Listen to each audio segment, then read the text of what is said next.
Greetings, programs. Welcome to Rationality, From AI to Zombies, Chapter 8, The Illusion of Transparency, Why No One Understands You. In hindsight bias, people who know the outcome of a situation believe the outcome should have been easy to predict in advance. Knowing the outcome, we reinterpret the situation in light of the outcome. Even when warned, we can't de-interpret to empathize with somebody who doesn't know what we know. Closely related is the illusion of transparency. We always know what we mean by our words, and so we expect others to know it too. Reading our own writing, the intended interpretation falls easily into place, guided by our knowledge of what we really meant. It's hard to empathize with somebody who must interpret blindly, guided only by the words.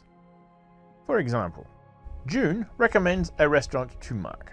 Mark dines there and discovers A. Unimpressive food and mediocre service, or B. Delicious food and impeccable service. Then, Mark leaves the following message on June's answering machine. June, I just finished dinner at the restaurant you recommended, and I must say it was marvelous. Just marvelous. Kazar presented a group of students with scenario A, and 59% thought that Mark's message was sarcastic and that Jane would perceive the sarcasm. Other subjects told scenario B, only 3% thought that Jane would perceive Mark's message as sarcastic. Kazar and Barr seem to indicate that an actual voice message was played back to the subject. Kazar showed that if subjects were told that the restaurant was horrible, but that Mark wanted to conceal his response, they believed June would not perceive sarcasm in the same message. Quote, they were just as likely to predict that she would perceive sarcasm when he attempted to conceal his negative experience, as when he had a positive experience and was truly sincere. So, participants took Mark's communicative intention as transparent. It was as if they assumed that June would perceive whatever intention Mark wanted her to perceive. End quote. The goose hangs high is an archaic English idiom that has passed out of use in modern language.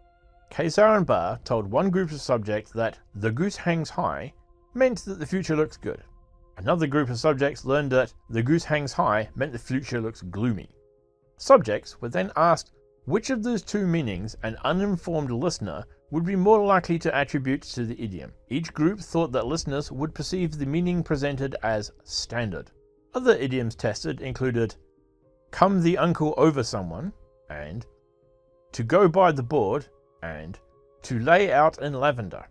Ah, English, such a lovely language. Kazar and Henley tested the calibration of speakers.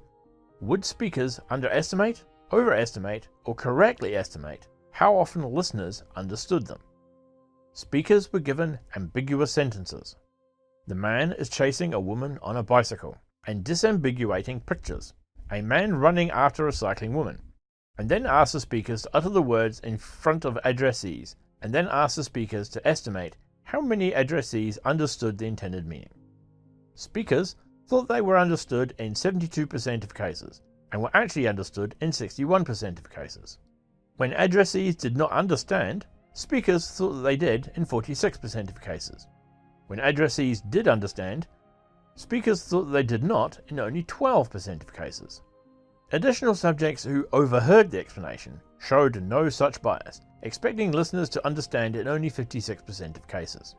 As Kazar and Barr note, 2 days before Germany's attack on Poland, Chamberlain sent a letter intended to make it clear that Britain would fight if an invasion occurred.